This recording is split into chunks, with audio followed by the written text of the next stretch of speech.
क्या आप जानते हैं कि यीशु मसीह की सलीब, उसकी क्रॉस किस लकड़ी से बनी थी? क्रॉस को यूनानी भाषा में स्टोरोस बोला जाता है, जिसका मतलब है खंबा, लकड़ी का टुकड़ा जिसे जमीन में गाड़ा जाता है। 1 पतरस अध्याय 2 उसकी 24 आयत में लिखा, वह आप ही हमारे पापों को अपनी देह पर लिए हुए क्रूस पर चढ़ गया। यूनानी भाषा में यहाँ पर क्रूस के लिए जूलोन शब्द का इस्तेमाल किया गया है, जिसका मतलब है लकड़ी या फिर खंबा। प्रेरितों के काम अध्याय 10 उसकी 39 आयत में भी ऐसा ही लिखा है, हम उन सब कामों के गवाह हैं जो उसने यहूदिया के देश और यरूशलेम में भी किए, और उन्होंने उसे काठ पर लटकाकर मार डाला। यूनानी भाषा में काठ शब्द की जगह भी जूलोन शब्द का इस्तेमाल किया गया है। गलातियों अध्याय 3 उसकी 13 आयत में लिखा, मसीह ने जो हमारे लिए शापित बना, हमें मोल लेकर व्यवस्था के शाप से छुड़ाया, क्योंकि लिखा है जो कोई काठ पर लटकाया जाता है वह शापित है। और प्रेरितों के काम अध्याय 13 उसकी 29 आयत में लिखा, जब उन्होंने उसके विषय में लिखी गई सब बातें पूरी की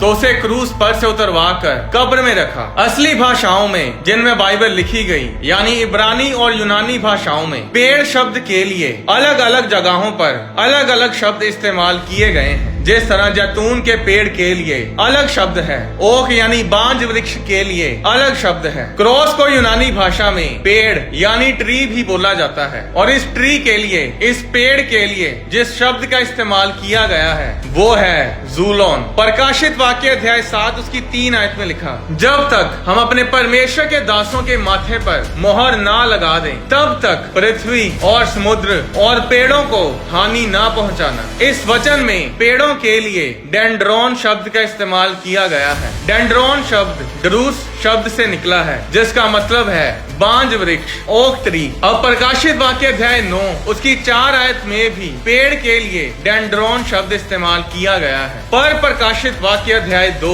उसकी 7 आयत में लिखा, जो जय पाए मैं उसे उस जीवन के पेड़ में से जो परमेश्वर के स्वर्ग लोक में है फल खाने को दूंगा। और प्रकाशित वाक्य अध्याय 22 उसकी 2 आयत में लिखा, नदी के इस पार और उस पार जीवन का वृक्ष था। फिर 14 आयत में लिखा, धन्य वे हैं जो अपने वस्त्र धो लेते हैं, क्योंकि उन्हें जीवन के वृक्ष के पास आने का अधिकार मिलेगा। और अब तक के सबसे बड़े भेद के लिए तैयार हो जाइए। इन तीनों आयतों में जो यूनानी भाषा का शब्द जीवन के पेड़ के लिए इस्तेमाल किया गया है वो है जूलोन, यानी कि जीवन का पेड़, जिसका मतलब है जीवन का जूलोन यानी जीवन का ट्री, ट्री ऑफ लाइफ। क्या आप जानते हैं कि जूलोन शब्द और कहाँ इस्तेमाल किया गया है? जूलोन शब्द यीशु मसीह की क्रॉस के लिए इस्तेमाल किया गया है। 1 पतरस अध्याय 2 उसकी 24 आयत में पतरस ने कहा, वह आप ही हमारे पापों को अपनी देह पर लिया हुआ क्रूस यानी जूलोन पर चढ़ गया।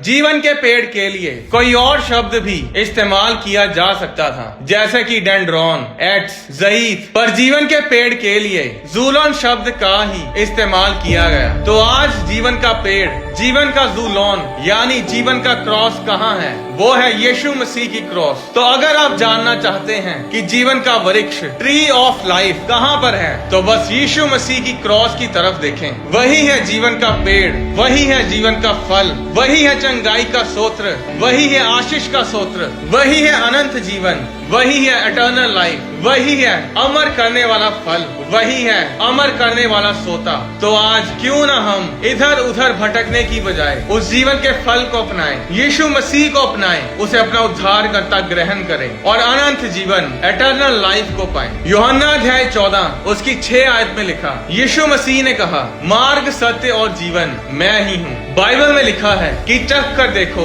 कि यहोवा कैसा भला है, यानी परख कर देखो कि यहोवा कितना अच्छा है। आप किसी को भी बिना जांचे परखे गलत साबित नहीं कर सकते। जो लोग यीशु मसीह को नहीं जानते, मैं आपको चैलेंज करता हूँ कि एक बार परमेश्वर का स्वाद चख कर तो देखो, एक बार यीशु मसीह के पास आकर तो देखो। वो आपका धर्म नहीं, आपकी जिंदगी बदल कर रख देगा। परमेश्वर आपको आशीष दे। आने वाली वीडियोस में मैं आपको बताऊंगा कि यीशु यीशु मसीह के धरती पर 1000 साल के राज्य के दौरान क्या कुछ होगा? क्या यीशु मसीह का तीसरा आगमन भी होगा? गतसमनी बाग में यीशु मसीह के शरीर से खून का पसीना क्यों निकला? मनुष्य के धरती पर आने से पहले इस धरती पर कौन रहता था? क्या शैतान खाना खाता है? और इसका इंसानों से क्या लेना देना है? अगर आप इस वीडियो से आशीषित हुए हैं तो इस वीडियो को दूसरों के साथ शेयर करें और दूसरों की आशीष का कारण बने। परमेश्वर आपको आशीष दे।